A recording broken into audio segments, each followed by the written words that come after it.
Hey y'all, so today we got the Barbie movie car.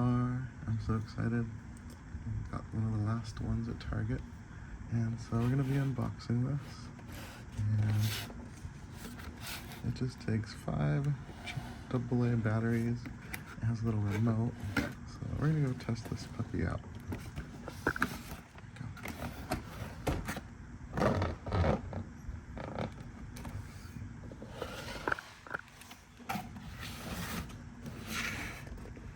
I guess it can fit 2 dolls. And it has a little trunk.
Yeah, sure.